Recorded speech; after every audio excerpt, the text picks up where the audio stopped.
yo no necesito un gobierno corporativo familiar porque ya mis hijos fueron a estudiar a Estados Unidos. Eso no es así. Si tú no lo preparas en otro tipo de habilidades, no pueden gerenciar. Y ese es otro de los factores que viene ahora. Es el plan de sucesión. Cómo hacer el relevo nacional con la persona que sea correcta. ¿Qué pasa?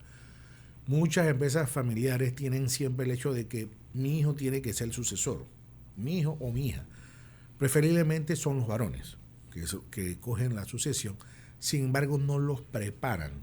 El hecho es que tú empiezas a trabajar conmigo y entonces yo te pongo al día que yo me muera o salga, tú eres el gerente, sí. Pero ¿cómo sabemos que tú eres la persona indicada? Vamos entonces con Arturo Arango, con Mipe Tips. ¿Qué pasó, Arturo? Bienvenido, buen día. Muy buenos días, muy buenos días. Apurado.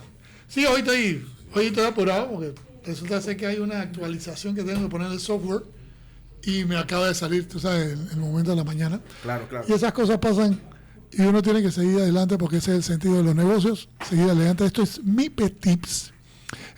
Los martes de negocios en la mañana, Ancon de Debbie Guillermo.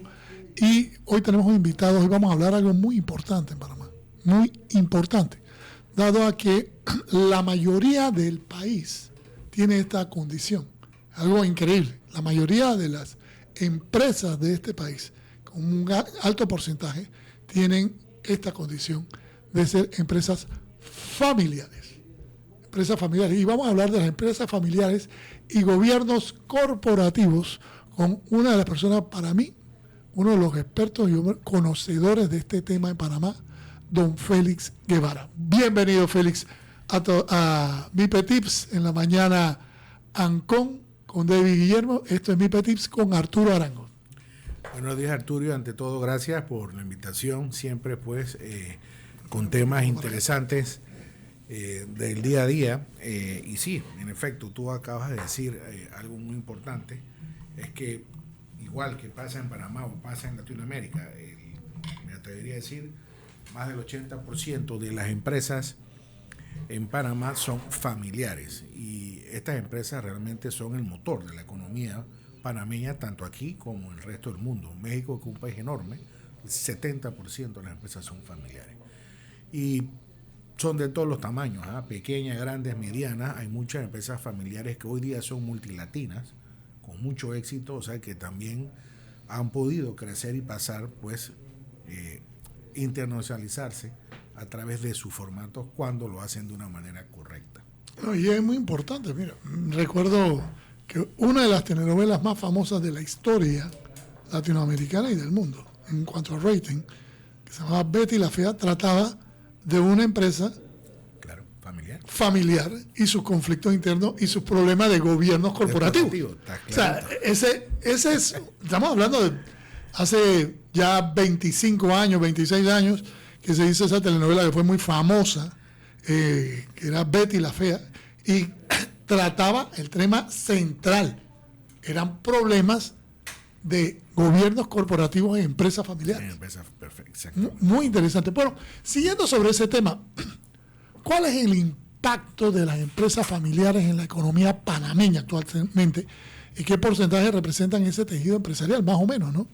Sí, mira, en Panamá, en Panamá y Centroamérica, hay que dividirlo por regiones. En el sur de Latinoamérica hay menos, sería como un 70%. En Panamá y Centroamérica me atrevería a decir más del 85% de las empresas son familiares. Se dividen en pymes, microempresas y empresas grandes, que son grupos más consolidados, pero son menos.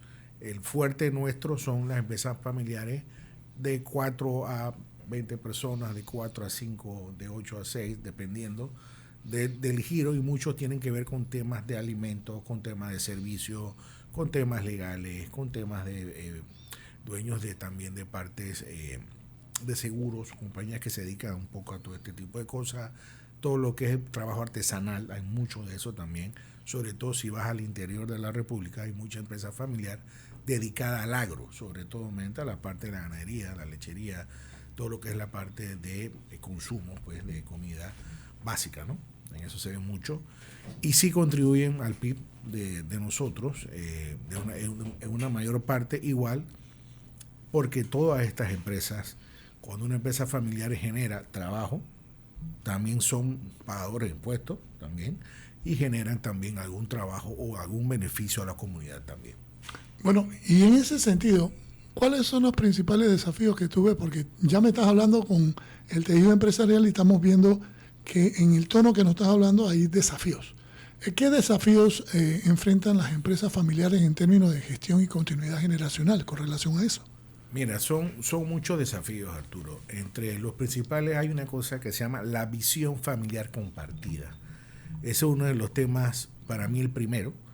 Si no existe una visión familiar compartida, pues las decisiones no se pueden tomar de una manera correcta porque entonces solamente la toma el fundador.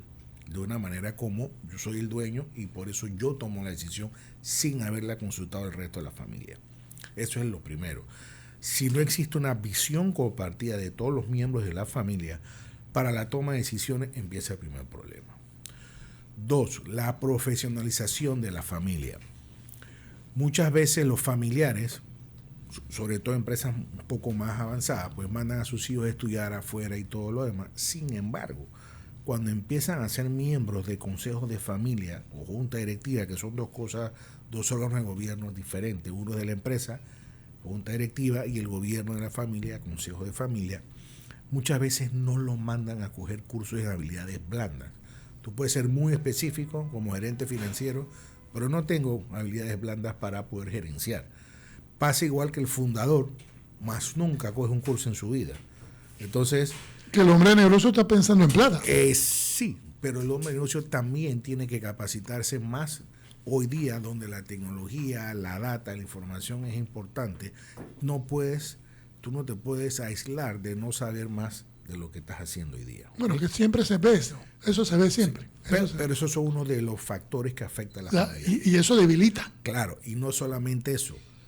Tú le puedes preguntar a muchos, lo puedo decir por la cantidad de negocios familiares que uno maneja, tú le preguntas al dueño, ¿cuándo fue la última vez que tuviste tu visión y tu misión? Dice, el día que lo pegué en el techo y más nunca. ¿Y cuánto ya tiene tu empresa? 45 años. ¿Y tú no la has cambiado en el tiempo? No.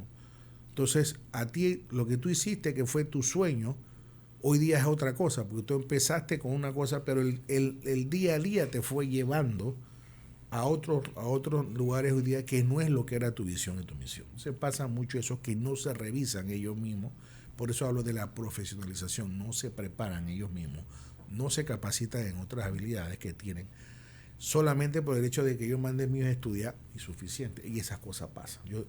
Todo el cliente me dice, Félix, yo no necesito un gobierno corporativo familiar porque ya mis hijos fueron a estudiar en Estados Unidos. Eso no es así. Si tú no lo preparas en otro tipo de habilidades, no pueden gerenciar. Y ese es otro de los factores que viene ahora. Es el plan de sucesión. Cómo hacer el relevo generacional con la persona que sea correcta. ¿Qué pasa? Muchas empresas familiares tienen siempre el hecho de que mi hijo tiene que ser el sucesor. Mi hijo o mi hija. Preferiblemente son los varones que cogen la sucesión. Sin embargo, no los preparan.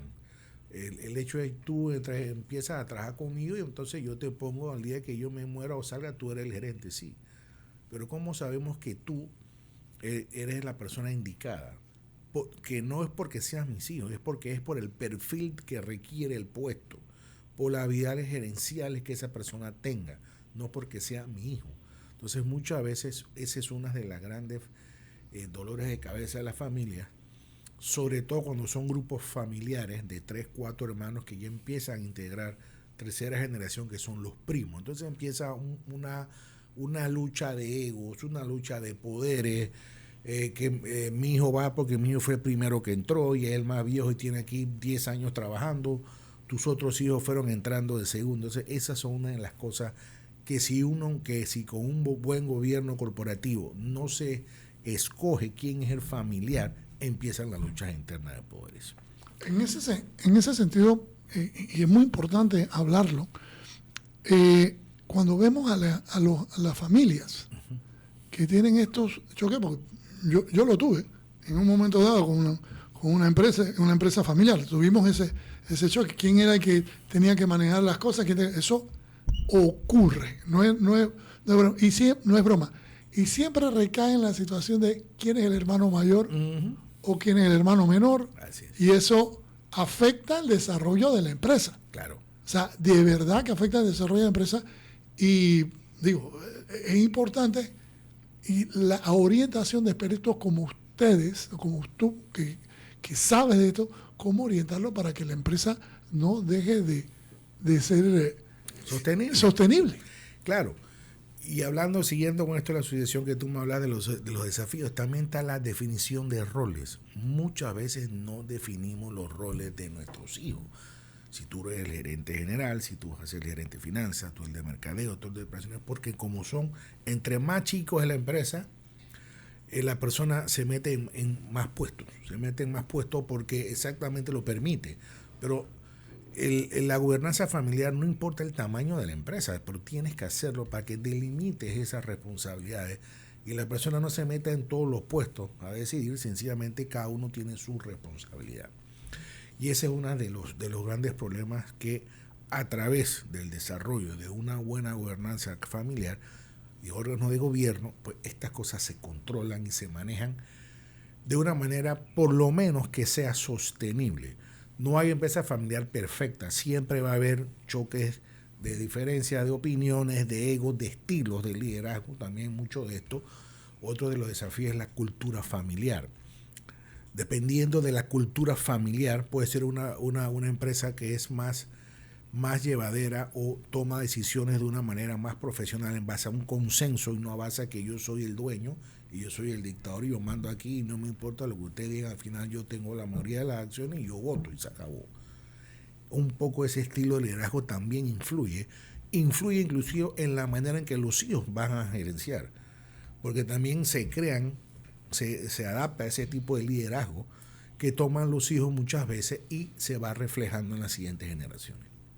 Y eso a veces puede crear choques irreconciliables entre la familia y da problemas así. En ese sentido, la cultura empresarial familiar, que es una toma de decisión estratégica y sostenible en el negocio, pensando cómo nosotros podemos hacer con lo que nos acaba de explicar o qué ideas puede dar para lo que sea más una forma de toma de decisión estratégica con los problemas que confrontan o los desafíos, ¿qué podemos hacer o ir pensando como estrategia para reducir esas amenazas que acabas de explicar? Mira, lo primero que hay que hacer es ponerse entre todos, tener cuál es la visión de la familia. Hay una cosa hay una diferencia que te voy a explicar que muchas veces se me queda por fuera. ¿Cuál es la diferencia cuando yo hablo de familia empresaria? ¿Qué es familia empresaria? ¿Y qué es diferente una empresa familiar a una familia empresaria? Y hay dos diferencias. Una empresa familiar es el 80% que conocemos que tú eres el dueño, somos los hijos, trabajamos, pero la decisión la tomas tú solo. ¿Ok? Tú hiciste tu visión, tú organizas las cosas. Una empresa familia empresaria es cuando la visión de la familia es primero que la empresa. Entonces la familia pone la estrategia para que la empresa la ejecute. Es al revés. Las decisiones se toman en la familia de una manera colectiva y consensuada, no de una manera unilateral. Esas son las diferencias primero que hay que hacer. Que es muy inteligente porque así ya claro, todo el mundo está tranquilo. Pero ¿qué pasa hoy día, Arturo? Y a ti te tuvo que haber pasado como empresa de familia. Primero empezamos en la empresa y la familia es de última. Entonces sacrificamos 12 horas, nos vemos. Por eso tú ves siempre las quejas que mi papá no tenía tiempo. Sobre todo lo vemos a la segunda generación. Mi papá no tenía tiempo, nunca iba a los juegos de fútbol. Nunca me llevaba esto. En cambio, la tercera generación, tú ves que los papás sí van a todos los juegos de fútbol, hasta se meten en los juegos, van a los cumpleaños. A los tiempos de mi papá, no me acuerdo que mi papá iba a un cumpleaños, porque era médico, él estaba en su cosa, y le pasaba mucho a mi generación. Entonces, eso con la tercera generación cambia, porque es otro estilo de manejo. Entonces, también lo refuerzas con una buena gobernanza. Una buena gobernanza que a todos se tenga una definición de roles, una definición de la toma de decisiones, los niveles de ejecución y cómo se forma. ¿Okay? Donde eso lo tengamos claro, una regla es clara, pasa a la siguiente generación. Yo le digo a los fundadores, ustedes son responsables, así como crecieron a sus hijos, que la empresa crezca y traspase a otros niveles. Si ustedes no arreglan esta situación, que ponen las cosas en orden, su mejor inversión, Félix, ¿eso cuesta? Sí, pero ese es tu mejor regalo para que tus hijos y tus nietos sigan el negocio. Porque cuando estas cosas no se dan, empiezan los problemas y la empresa no existe. Entonces, ni tú, ni tus hijos, ni tus nietos van a seguir pues lucrando de esta empresa. Entonces es importante porque muchas veces no se dan cuenta y no vamos a mencionar, pero yo creo que la cantidad de número de empresas familiares que aquí se han vendido o han quebrado Justo estaba pensando son en un eso. montón. Justo Son estaba un pensando. montón. Entonces, y hay casos para echar, nos podemos quedar todos los días hablando de esto. Entre 1997-98 al 2008 se vendió más del 90% de las empresas tradicionales Así de es. Panamá. Así es. Yo Así no es. sé ese dato. Sí, señor. 90%. Sí, señor. Mira, yo trabajé, después que salí de la universidad, mi primer trabajo, después de graduado, fue en una empresa familiar que creo que era una de las más grandes en Panamá. Vamos a obviar. Estamos hablando de las grandes. Yo estoy hablando nada más del cúpula de las No, grandes. no, estoy hablando de una de las más grandes. Ahí habían, no sé, 1.600 personas trabajando. Tenían 9, 10 empresas en todo el país. Hacían desde cosas eléctricas hasta ferretería. Entonces, había de todo. Vendían carros, vendían de todo. Y yo recuerdo que yo me sentaba mucho a hablar con el patriarca. Había dejado como una persona que como que vigilara a los herederos, que El hombre clave. un principio de gobierno corporativo, ¿no? De que no Claro. se desmadrara todo. Pero él me decía, es que mira, yo trabajo de lunes a jueves. Eso sí, yo trabajo 16 horas, pero el jueves, en adelante, jueves, viernes, jueves de la tarde, viernes, sábado, domingo, se lo dedico a mi familia y a mí. En cambio, los hijos del dueño, eso, ¿no? 16 horas, no va a la familia, viajo, hago, Claro, subo, bajo. claro. Y todo se fue al carrizo porque no había un verdadero gobierno corporativo, porque él sugería, pero no pasaban las cosas. Entonces, las prioridades estaban, y ese modelo que yo recuerdo que yo vi que terminó muy mal, he visto cómo se ha ido desmoronando en Panamá, porque cuando llega la segunda o la tercera generación, los tipos dicen, ¿sabes qué? Yo porque tengo que estarme parando a las 8 de la mañana para venir aquí a pelear con el sindicato y con este tipo no sé qué, con el otro problema, el otro me tiró una cosa allá y me robaron acá. ¿Sabes qué? Yo quiero vender esta vaina porque yo quiero comprarme un bote, irme a la isla a pescar una vez a la semana y a jugar golf el resto de la semana. Y se acabó. Y poco el resto del bolsa. Y eso está pasando en Panamá. Y te voy a contar la parte peligrosa. Muchos lo ven y lo ven por el tema de lo que es el costo de oportunidad. No es lo mismo que yo vendo una empresa hoy y tú me des hoy, yo tengo 63 años y me des 30 millones hoy, que yo sé que a esta edad no lo voy a tener más nunca. Entonces hay un costo de oportunidad. Si yo cojo mi plata hoy, vendo, hola y adiós. No es lo mismo tener 30 millones con 30 años que 30 millones con 65. Así es, tan clarito como eso. Entonces, con 65, dámelos acá y adiós. Así es. Entonces, ese costo, sí, pero no pensaste en la familia, en Claro, el abuelo la familia que que tiene se más de muere a ver 100 qué años. hace, ¿no? Pero eso es costo oportunidad. Pero ¿por qué? ocurrió, lo vimos bastante. Sí, ha en ese ocurrido, periodo que te pero, estoy diciendo. ¿por qué pasa, Arturo? Porque no hay una visión familiar. Hoy por hoy la mayor No hay, parte... no hay ese sentido de permanencia. Los apellidos del Club Unión y de esas cosas ya solamente son apellidos. Precisamente Sí. por eso, porque el patriarca pensó en él y en los hijos a trabajar. Y son de apellido, pero hoy por hoy tienen empresas pequeñas. Sí, y te voy a decir lo más peligroso que se ve en el interior, yo que voy mucho por David. Los hijos, sobre todo la parte de los ganaderos, los arroceros, la nueva generación dice, mi papá tiene 200, 500, 1000 hectáreas. Yo no me voy a meter en esto, yo no me voy a enlodar, ni me voy a estar remangando, ni voy a estar peleando, cogiendo sol. ¿Cuánto valen esas tierras? Las vendo, me agarro un 20 millones un solo tiro y empiezan a hacer las barriadas famosas que se está haciendo mucho. Pero ¿qué está pasando? Se está perdiendo la seguridad alimentaria. Tierras de producción agrícola se convierten en barriadas. Entonces, dejando menos tierras de producción que son buenas para hacer arroz, este tipo de cosas, y nos vamos a convertir en un país de importación, no de hacer Exportación nosotros. y producción de nuestra comida. Y eso es una cosa que está Como Nueva peligrando York, hoy día. un montón de camiones esperando para traernos todo. Exactamente. Tenemos que irnos al cambio. Esto es Mi Pet Tips en la mañana con Guillermo y Debbie. Mi Pet Tips con Arturo Arango. Y queremos, pues venga la segunda parte porque vamos a hablar sobre el rol del gobierno corporativo, lo que viene, porque ya hemos visto el tema de la familia, ahora el rol del corporativo. Lo esperamos. vamos al cambio y regresamos. Estamos con Mipe Tips con Arturo Arango y tenemos un excelente invitado y tenemos un gran tema. Pero Arturo, te voy a decir una cosa. Una de las cosas que yo he aprendido en la vida es que cuando tú vas a hacer algo, hazlo. Porque cada vez que yo cometo el error de decir, no, lo voy a hacer después, no sucede. Mira, pero no falla. Yo estuve en Londres de vacaciones, ahora hace unos meses, ¿no? Exacto. Estaba y comenzó a llover. El día que iba a ir a Abbey Road a tomarme la foto cruzando el paso peatonal. Abbey Road. Abbey Road, La famosa foto de los Beatles. Pero comenzó a llover y me quedé del otro lado de Hyde Park. Y no dejaba llover. Entonces yo, bueno, me espero el transporte que me lleve al otro lado, pero iba al otro lado de la ciudad. Yo, bueno, iré a Abbey Road después, porque ya tenía el día siguiente otra cosa que hacer. Pues resulta ser que el municipio de ese lugar ha decidido eliminar el paso. ¡No! Dice que va a ser eliminado en las próximas semanas, que es una decisión y que están viendo qué hacen. Y no fuiste. Y no fui, Y no fuiste, no voy a amigo. tomar la foto. Por favor, la icónica foto de los cuatro genios de Liverpool. No fuiste, te lo perdí. No, ya la borraron, de hecho ya la borraron. Ahora van a poner una cosa que no se puede cruzar por ahí.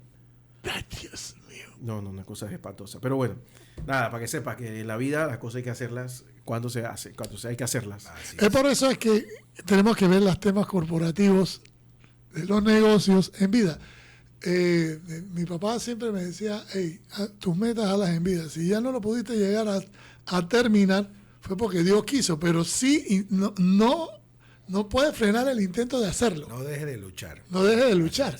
Pero en ese sentido, retomando lo que estuvimos escuchando hace un momento, como empresas corporativas grandes en Panamá dejaron de tener su desarrollo o frenaron su desarrollo al venderse o han desaparecido, porque ha pasado, las grandes empresas panameñas han quedado en manos de otras corporaciones y no ha habido tanta sucesión.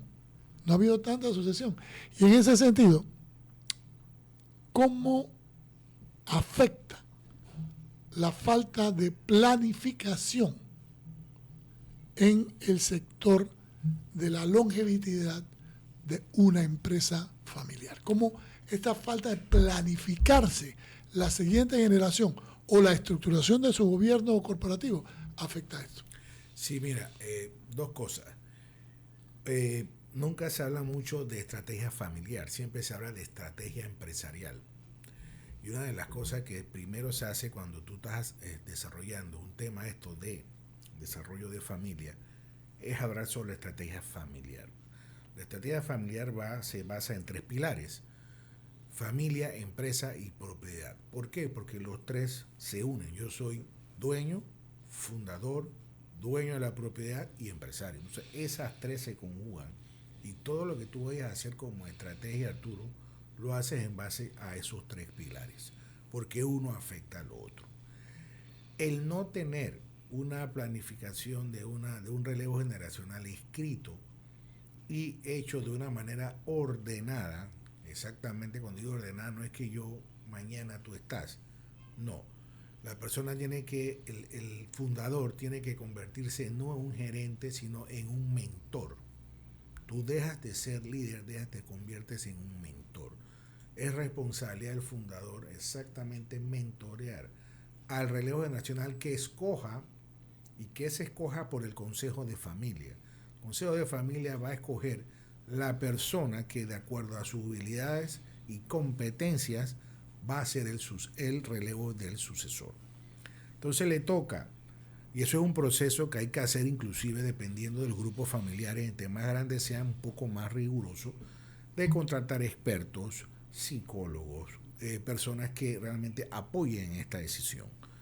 Lamentablemente muchas veces no se hace de dedocracia, tú eres, y ahí es donde empiezan los problemas. Porque no todo el grupo familiar está de acuerdo que tú seas el escogido para esto. Entonces, al no tener eso escrito, de una manera que también tú digas, no es que yo mañana soy el que lo voy a reemplazar, tu deber es como hacen, yo siempre le digo a los clientes, tú sabes lo que demora ser de un primer oficial a ser piloto, ¿cuánto tiempo te demora entrenar a ganarte a ser piloto? 7 años. Bueno, Imagínate que tú vas a preparar al siguiente relevo nacional por 7 años, a tu imagen, a tu estilo, a tu cultura, a tu manera de hacer negocios. Al prepararlo de esa manera, exactamente tú te vas a equivocar lo menos posible a que no exista una buena continuidad, teniendo las reglas claras, el gobierno corporativo desarrollado, teniendo los comités, porque esa es otra cosa, los gobiernos corporativos se apoyan con comités de trabajos en diferentes áreas, finanzas, auditoría, lo que sea, pero también hay comité de familia que también refuerza a la familia en temas de protocolos de familia, en temas de sucesiones, en temas de escogencia, en temas de educación, en temas de capacitación de los familiares. Entonces, cuando tú te refuerzas o te apoyas en estos comités, también logras que tú puedas tener una sucesión pues planificada, cosa que en muchos casos no se hace, porque se hace, vuelvo y repito, de a dedo. Y lo peor, se murió mi papá ayer de un COVID, y entonces en muchos casos no hay ni testamento. Entonces peor todavía se forma el asunto, porque entonces ahí entra juicio de sucesión, aparecen hijos que nunca habían aparecido, hermanos que yo no conocí, y pasa, ojo, hermanos que tenían 30 años, me un hermano ahora que no. Y si tú no tienes esas cosas claras, por eso hablo de la estrategia familiar, es familia, empresa y la propiedad. Si tú no tienes las reglas claras de tus fundaciones para proteger tus activos, tus acciones o tu holding para el tema fiscales, entonces empiezan a venir los problemas, Arturo. Y en ese sentido, ¿cómo puedes profesionalizar este sentido de gobierno corporativo? ¿Cómo es ya lo dijiste que hay que irlo encaminando, pero esos beneficios que se obtienen con esa profesionalización, ¿cómo la podemos palpar o cómo se puede medir? Bien. Primero de todo tienes que desarrollarlo, tienes que buscar expertos que te ayuden a desarrollar ese documento de gobierno corporativo, porque muchas veces lo quieren hacer por sí solo y no trabaja bien. Eso necesita expertos que trabajen con la familia. Por eso repito, trabaja con la estrategia familiar primero para entonces entrar a eso. Una vez tú desarrollas tu gobierno corporativo, tú lo evalúas a través de las evaluaciones. Tú evalúas la junta directiva, evalúas al gerente general, evalúas también a los colaboradores principales. Si tú no tienes una medida de rendimiento, de hacer rendición de cuentas, uno de los puntos del gobierno corporativo es hacer rendición de cuentas, transparencia, comunicación. ¿Okay? Si tú no haces eso y no lo mides, nunca vas a saber. ¿Qué pasa? Muchas veces a los padres que son fundadores y gerentes de la mesa, ¿y a mí quién me mide? A mí nadie me evalúa. ¿Por qué? Porque yo no me voy a evaluar yo mismo. Y él siendo el fundador, tiene 50 años, a él nadie lo va a evaluar. Dime qué hijo se va a atrever a evaluar a su papá para decirle, papá, tú hiciste mal esto y esto. Entonces, al tener el gobierno corporativo, donde se permite evaluar al gerente general y a los directores, porque a veces, ¿qué pasa? El fundador es gerente general y director. Y presidente. Entonces hay que evaluar, y accionista, porque tiene 4 sombreros. ¿Cómo lo evalúo? Tienes que también saberle evaluar, pero él tiene que estar abierto a eso. Si la cabeza no está abierta a este tipo de evaluaciones, a este tipo de acciones, de toma de decisiones, si él no está abierto o él está convencido de que esto es lo que le va a funcionar a él y a su familia, entonces no hay nada que hacer. Que pasa en muchos de los casos, hay mucha resistencia, Arturo, a que ellos dicen, este negocio yo lo creé y a mí nadie me va a decir a mí cómo hacerlo, ya yo fui exitoso. Sobre todo si lo hizo y es exitosísimo. Porque entonces se sientan en la zona de confort y yo sé más que nadie. A mí no me va a decir a mí qué hacer. Ese es un problema que tenemos todas las personas que hacemos consultoría a empresas en Panamá. Sí. El empresario, por su fijación de que sabe hacer dinero, piensa que está haciéndolo bien. Y que se la sabe todas. Y a mí nadie me va a decir qué hacer. Sí, estás haciendo bien, estás ganando dinero, pero tal vez no te has dado cuenta que podías estar haciendo 6 veces más dinero. Y no lo capta porque piensa que está haciendo dinero, porque esa es la mentalidad. ¿En qué está el empresario en su momento? Pensando en hacer plata. Así es. Entonces, como está pensando solamente en hacer plata, no ve las otras oportunidades de hacer más plata. No ve el futuro. Y no ve el futuro. Ve el día al día. Exactamente. No planifica y pasan los problemas. Y tú ves que entonces, por eso, A él le va muy bien, y sobre todo si son empresas que le va económicamente muy bien, entonces que le empieza a entrar el dinero muy fuerte, entonces están en la zona de confort y dice aquí yo, como yo lo manejo es suficiente, yo no necesito hacer más de 4 cosas o hacer más arreglos porque como está yo estoy bien. Entonces pasa mucho de eso, pero no ven que las empresas no duran 100 años si tú no la capacitas, si tú no profesionalizas a la gente, si tú no te adaptas a las innovaciones. Como hoy día, si tú no usas la data, tú puedes ser muy bonito, muy grande y todo, pero si tú no usas data para seguir creciendo, tú puedes durar otros 10 años más, pero a la larga te van a ir corriendo. Entonces, o la competencia te va a alcanzar. Clarito, porque son gente que empezó a innovarse, a adaptarse, a hacer los cambios, y entonces esas empresas sí pasan al siguiente nivel. Otra de las cosas, Arturo, que afectan mucho también en la parte de los desafíos que son es el choque generacional. Sobre todo cuando está todavía el fundador y viene el hijo graduado, que viene con todas estas ideas de Estados Unidos, porque todos mandamos a los hijos de estudiar a Estados Unidos para que venga con lo mejor. Pero cuando el muchacho llega eager, con ganas de hacer cambios, pero no sabe decirle al papá cómo hacer las cosas, sino que él quiere que la idea se la aprueben de una vez. Y el papá dice, aguántate ahí, yo tengo 40 años manejando este negocio, y tú me vienes a decir que eso no se hace así. Entonces, hay un choque y los hijos se frustran porque quieren que eso se haga rápido. El papá también no sabe cómo lidiar ese problema, ¿no? Entonces es un poco también de cómo ellos se incorporan, y por eso, Arturo, se pone siempre en un gobierno corporativo que se le haga una capacitación al hijo formal por todos los puestos de la empresa para que entienda el negocio. Y por eso se dice, que tu hijo empiece desde temprano a entrar, desde chico a conocer la empresa, a que haga capacitaciones pocas, cortas, pero que lo vaya desde chiquito viendo. Porque no es lo mismo que tú llegas a los 25 años y me pones entonces un puesto gerencial, pero no conozco ni siquiera al empleado más viejo, ni a los que ayudaron a tu papá a crecer. Entonces empieza esa pelea del choque, que él quiere poner su grupo y qué hago con el grupo de mi papá. Entonces, sobre todo cuando el papá se retira y deja el grupo viejo solo, empieza un choque bravo, porque no sé, él no confía en esta gente, está vieja, no conoce tecnología, no sabe de esto, entonces vamos a sacarle y poner gente nueva. Ese choque se ve a cada rato, y es una cosa que los fundadores no saben cómo lidiar y manejar eso, ¿no? Entonces, ¿por qué? Porque si ponen su gobernanza, ponen sus roles, también ven en qué momento tienen que ir saliendo, porque como todo hay que hacer el relevo. Entonces, no, ese tiene 30 años conmigo, déjalo ahí. Ya está jubilado, pero déjamelo ahí. Y tiene 70 años, jubilado hace 8 años, pero déjamelo ahí porque es el que empezó conmigo. Y los hijos dicen, papá, pero ese no sabe hacer computadora, ni sabe Excel, ni sabe ChatGPT. ¿Qué hago con esa gente? Y pasa, es un choque generacional que hay que manejar. Por eso digo, pero eso es que buscar asesores, que los lleven, que los guíen, que lo vayan diciendo por qué esto sí, por qué esto no. Porque entonces empiezan los choques en los papás con los hijos, y muchas veces los hijos se frustran y se van a trabajar a otras empresas o abren su propio negocio. Sí, eso a la larga ya es una cuestión más de choque de egos que de productividad. De egos, está claro. Entonces, tenemos que estar bien que estos obstáculos, porque eso para mí es uno de los obstáculos. Fuerte. Que frenan a que estas empresas familiares puedan adoptar estructuras de gobierno corporativo adecuados.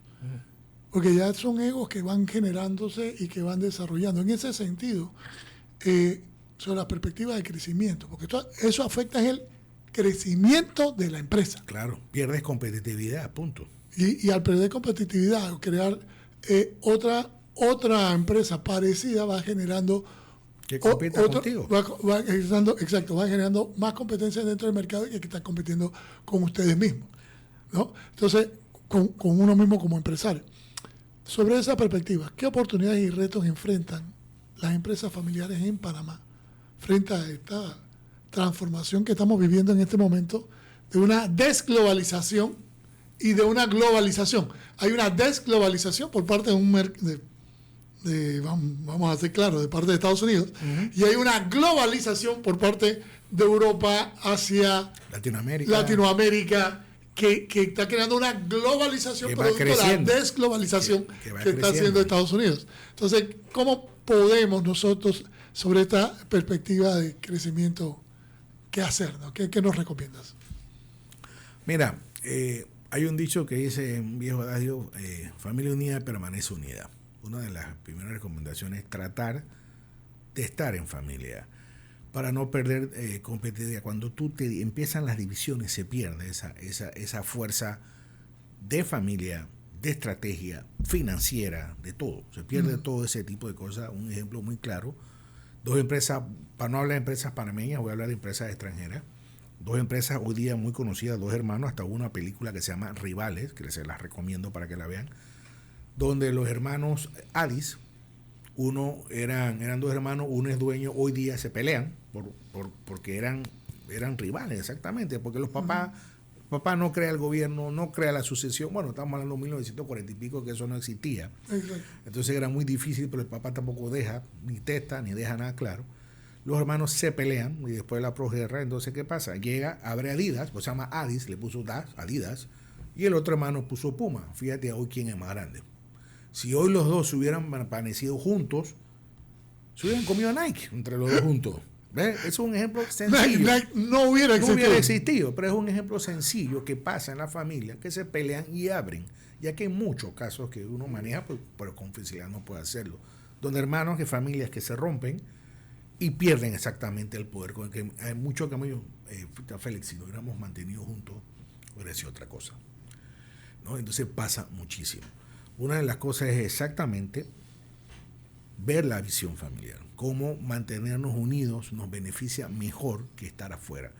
Poner las reglas claras de cómo nos vamos a manejar como familia. Lo que pasa es que no nos manejamos como familia en la empresa. En la empresa todavía somos familiares y no mantenemos esa distancia de que afuera de la empresa somos familia, pero adentro, aunque seamos familia, somos colaboradores. Entonces no nos respetamos los puestos. Y por ser familia también nos da derecho a hacer cosas como faltarte el respeto, o no te hago caso, o quién eres tú para mandarme a mí, o por qué Arturo tiene este beneficio y yo no lo tengo. Ese tipo de cosas empiezan a crear problemas. Esa es una. Dos, hacer estrategia en base a la familia. ¿Qué es lo que la familia quiere? Porque hoy día hay mucha oportunidad. Con todo esto que está pasando alrededor de Estados Unidos, va a haber mucho mercado emergente, Brasil, México, Europa, va a haber muchas cosas que buscar. Ya no hay que solamente mirar para el norte. Además, creo que mirar para el norte hoy día es como decir, wow, te vas un día o te van a eliminar. Entonces empieza a mirar para otro lado, que es las oportunidades. Y existen muchas empresas multilatinas, familiares, exitosas. Llámese Grupo Carso, Grupo Elim. Tienes a la gente también, toda la gente de Bimbo, la gente de Lego. Todo, y hay de todo, empresas chiquitas, grandes, se ven mucho. En todos los aspectos, estamos hablando de cinematografía, estamos hablando en tecnología, estamos hablando en banco, fintechs, seguro, todo. Tú ves empresas familiares que han crecido, han salido en Panamá, hay muchas que han salido afuera, que les ha ido muy, muy, muy bien en todo Centroamérica. Y pero ¿qué pasa?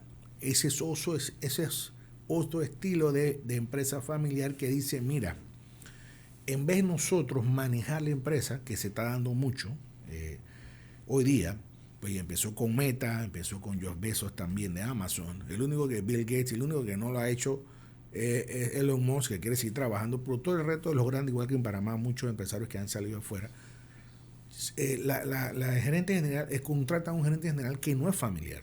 Y exactamente la familia pasa al board, pasa al gobierno corporativo del consejo de directivos, al consejo de directivos, junta directiva, para evaluar exactamente al gerente general, no tener choques familiares, sino yo quiero una rendición de cuentas. ¿Por qué? Porque el bienestar de todos es que esto crezca, pero con la persona que tenga la mejor habilidad, que no tiene que ser mi familia. Ese ha sido un paso que le ha resultado a muchas familias, que le ha ido muy, muy bien y les ha permitido crecer e internacionalizarse. Otras no, pero aquí hay muchos ejemplos de empresas locales que lo han hecho y le ha ido maravillosamente bien. ¿Ok? Y podemos hablar de grupos familiares muy grandes como grupos medianos también, que lo han hecho y le ha ido perfectamente bien. Sí, porque ahí yo tengo un caso, conozco un caso, de que los 3 hijos no querían nada con el negocio. Esa es otra. Ese es otro. Que no quiere nada con el negocio que hacemos. Entonces pon un gerente general. Eso le indica, y el negocio es bueno, da plata, entonces que te lo maneje, tú recibes tu dividendo, contrata un consejo asesor externo, no necesariamente tiene que ser directores, puede ser si no lo quieres como directores, pues coges un consejo asesor externo donde tú metes a personas que te ayuden. Y sobre todo, fíjate, yo discrepo mucho en traer especialistas, ojo, en junta directiva, para eso contrátalo. Para contratar a una persona en finanzas, ser director, para eso los contratos de finanzas. Trata de invitar empresarios, personas que ya han tomado riesgo, que han tenido algún tipo de empresas que le ha ido bien, porque él tiene otra visión. El empresario arriesga, el ejecutivo no arriesga. Eso es verdad. Y hay una gran diferencia. Y lo he visto. Gran diferencia entre ser empresario. Yo siempre he dicho, el día que tú pagues planilla, tú sabes lo que estamos hablando. ¿Sabes que el otro día me estaban contando de una empresa que la verdad es que no sé por qué no es más famosa, que le va muy bien, factura una bestialidad de plata aquí en Panamá, está en el sector, bueno, mejor no lo digo porque casi que va a ser obvio. Ellos eran parte de un grupo familiar y en su momento el patriarca vendió todas las empresas menos esa, porque esa era la única que tenía un gerente que no era de la familia, que ya venía dando frutos. Bueno, después de la venta y que se reapalancó y todo lo demás, esa empresa se multiplicó en su profit, en su ingreso, por 10. Imagínate. Y ella es un líder en ese sector. Y el manejo no está entre los miembros de la familia. Ellos solamente cobran. Y mira, y va por un gerente muy bien pagado que viene hace 20 años y el tipo... Págale bien. Págale bien. Mira, ese es el tiro. El tema ahí, sacaste esto y yo voy a sacar otra historia. Generalmente, lo que acaba de decir sobre el ejecutivo no arriesga y el empresario sí. Me ha pasado con personas que yo he tenido que tratar, que han dejado un sector o 30 años siendo ejecutivo en tal lugar y se abren para el emprendimiento porque la empresa cerró la corporación, ha hecho las razones que sean. Y ellos son las personas que más se desesperan porque no saben cómo lidiar con la presión de que tienes que hacer el negocio y pasó esto, pasó lo otro. Y pagar la quincena todos los meses. Pagar la quincena todos los 15 tienes que pagar la quincena. Y entender de que pagaste la quincena y no tienes dinero tú. Porque tienes que pagarle a los empleados. Es por eso cuando yo le digo a la gente, quiero hacer un emprendimiento, programa un año todo lo que vayas a pagar. Tienes toda la plata para ir por lo menos un año a dos. Un año a dos en lo que es ahorrado para pagar tus deberes. Si estás trabajando para alguien y quieres hacer un emprendimiento. Por lo menos 24 pagos de todo. Tienes que guardarlo. Y saber que esa plata está ahí y es para eso.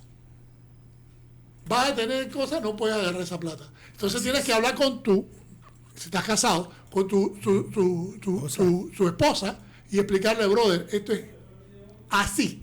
Perdón el brother, porque ese no me salió. Es así. Tienes que basarte en cada uno de los puntos. Bueno, pasó la clásica. Falta un minuto de mi Petips con los programas que llaman bastante la atención. Están chateando. Muy bueno. Ha estado excelente. Félix Guevara, especialista en temas de gobierno corporativo y empresas familiares. Félix, danos una respuesta. Te vamos a tener que invitar de nuevo. Te vamos a tener que invitar de nuevo al programa. Vamos a tener como en tu agenda que está apretada, cómo vamos a hacer si para mayo o junio que estés acá de nuevo. Con mucho gusto, claro que sí. ¿Nos puede dar una conclusión, un mensaje a los empresarios y a los emprendedores que están escuchando en este momento en la mañana con Debbie y Guillermo? ¿Mipe Tips con Arturo Arango? Sí, mira, primero que todo, crean sus órganos de gobierno, creen sus mecanismos para que esto realmente le funcione, para que exactamente te guíe, porque esto es un mecanismo de freno para la persona que empieza, que no tome las decisiones a lo loco. porque hay una persona que te da el contrapeso, una directiva que te diga, ojo, Arturo, esto no lo veo correcto por esto no lo veo banqueable o esto no le veo la fuente de repago como viene. Muchas veces por impulso he visto empezar, oye, me dice un tipo, oye, mañana mi papá se aparece con un carro aquí, no nos dijo que lo compró y salió del efectivo, cuando hay otras maneras que lo puede hacer por leasing, usa la parte fiscal y salió del leasing, pero no sale del cash de la empresa. Entonces muchas veces ese tipo de asesoría hay que buscarla. Yo les recomiendo, busquen, sobre todo cuando ya van creciendo como empresa, tengan sus órganos de gobierno para que tengan las reglas claras de convivencia, administración y que haya un relevo generacional y sobre todo una sostenibilidad. Si tú quieres que tus nietos vivan de esto y la siguiente generación, sí hay cómo hacerlo. Hay herramientas para hacerlo, pero tienes que buscar ayuda de expertos porque solo no lo vas a hacer. Bueno, muchas gracias. Esto fue MIPE Tips con Arturo Arango en la mañana Ancon con Guillermo y Debbie, los martes de negocios. Y los dejamos en el nuevo cambio. Nos vemos el viernes con Totalmente Seguros a las 8:30 de la mañana. Guillermo. Nos vamos. Muchísimas gracias, Arturo. Buen programa. ¿Eh? Muchas gracias. Bueno, para que sepan, esto va a estar en Radio Ancon en YouTube, por si acaso alguien quiere volver a verlo, y los comentarios pues se agradecen siempre. Vamos a la pausa y regresamos. Esta es la mañana Ancon por Radio Ancon.